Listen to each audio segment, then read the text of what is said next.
Good morning everyone. Morning নয় এখন, কিন্তু ভিডিওটা আমার মর্নিংয়ে বানানো, তাই আমি মর্নিং বললাম। বাপের বাড়ি কাছে হওয়ার একটা পজিটিভ দিক হলো, যখনই মন খারাপ করবে 10 মিনিটের জন্য হলেও বাবা মায়ের সাথে দেখা করে আসা যায়। তো সেই দিনও আমার এরকম মন খারাপ হচ্ছিলো, তো বর ডিউটি যাওয়ার পথে আমাকে নামিয়ে দিয়ে এসেছিলো। তো মন খারাপ হয়েছিল তো বটেই, কিন্তু বাবা মায়ের কাছে আমি একটু কথা বলি বেরিয়ে পড়েছিলাম সঙ্গী সাথীদের নিয়ে।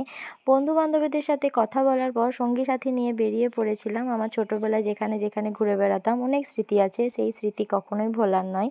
তো আমার সেদিন মনে হয়েছিল মাঠ যাওয়া যাক, মাঠে একটু মনটা ভালো করে আসা যাক। তো আমার সাথে ছিল বোনটি আর অর্পিতা মানে আমার পাড়ার একটা বোন।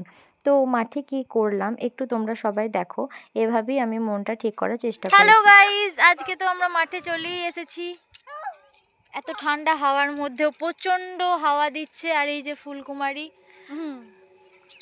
দিদি প্লিজ, আমি না আসুন। ক্যামেরার সামনে ঠিক কমফোর্ট। গাইস গাইস এটা আমার কি হলো গাইস?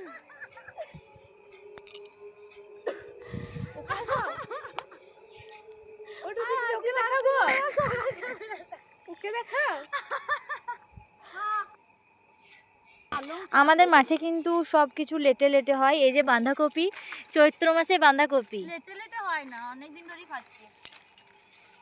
চৈত্র মাসের বাঁধাকপি কখনো কেউ খেয়েছো? আমাদের মাঠ থেকে নিয়ে যাবে, দেখো একদম সতেজ বাঁধাকপি। হয়তো বাইরের গুলো দেখে মনে হবে যে এটা ছাগলে খাওয়ারও যোগ্য নয়। তো আমি আমার মন এরকমই ভালো করার চেষ্টা করি। খারাপ থাকলে তোমরা কি করো একটু আমাকে কমেন্ট করে জানাবে। তো আজকের জন্য আসি, পরের ভিডিও খুব শিগগিরই আসছে। বাই।